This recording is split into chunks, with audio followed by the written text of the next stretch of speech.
বড় ক্ষতি করে থাকে পাটের থ্রিপস পোকা, যেটাকে সাইলেন্ট কিলার বলা হয়, নীরব ঘাতক। আমরা চোখে এই থ্রিপসটাকে দেখতে পাই না।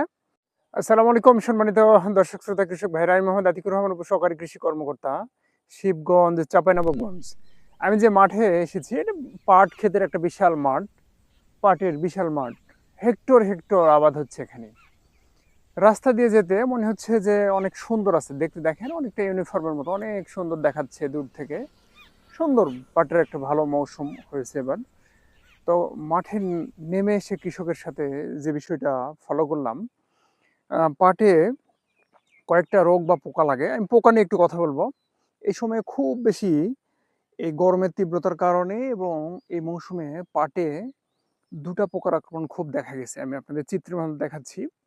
একটা প্রথম পোকা হচ্ছে পাতা খেকো কাটুই পোকা, যেটা এই পাতা খেকো কাটুই পোকাটা খেয়ে দেখেন পাতাগুলো ছিন্ন বিচ্ছিন্ন করে দিছে। এটা সাধারণত পাতা কেটে দেয়, গাছ কিন্তু বারবারতি ঠিকই হবে। একটা ক্ষতি করে, তার চেয়ে বড় ক্ষতি করে থাকে পাটের থ্রিপস পোকা, যেটাকে সাইলেন্ট কিলার বলা হয়, নীরব ঘাতক। আমরা চোখে এই থ্রিপসটাকে দেখতে পাই না এবং আপাত দৃষ্টিতে ওটা দেখা যায় না। আমি আপনাদের মাইক্রো লেন্স ক্যামেরার মাধ্যমে আপনাদেরকে কিছু থ্রিপস দেখানোর চেষ্টা করছি।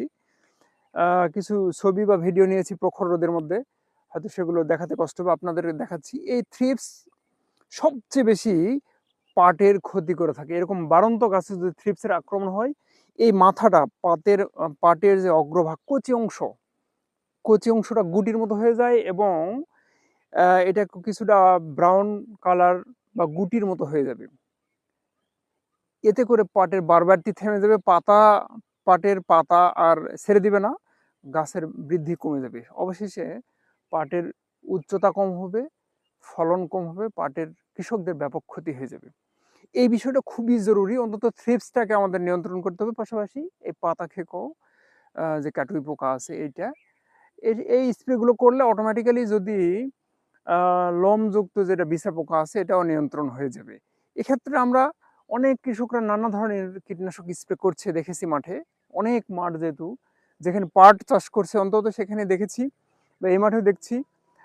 আমরা এক্ষেত্রে এই দুটার জন্য একটা দমন ব্যবস্থা নিতে পারি। সেটা হচ্ছে আমরা ফেনজেট 0.5 মিলি পার লিটার স্প্রে দিতে পারি, কিংবা ডাইমেনশন স্প্রে দিতে পারি।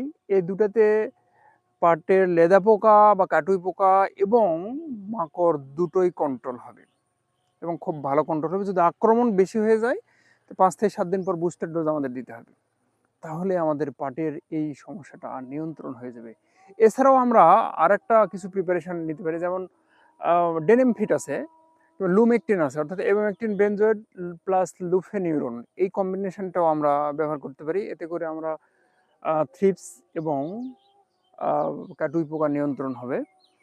সুতরাং এই কম্বিনেশনগুলো আমরা যদি ভালো করে স্প্রে করতে পারি এবং পুরো মাঠটা আমি আবার দেখাই, তাহলে পাটের আমাদের ভালো একটা ফলন আশা করা যেতে পারে। যেহেতু পাটকে আমরা সোনালী আঁশ বলি, এই সোনালী আঁশটাকে ধরে রাখতে গেলে, দাম পেতে গেলে কিন্তু আমাদের অবশ্যই প্রোডাকশন ঠিক রাখতে হবে।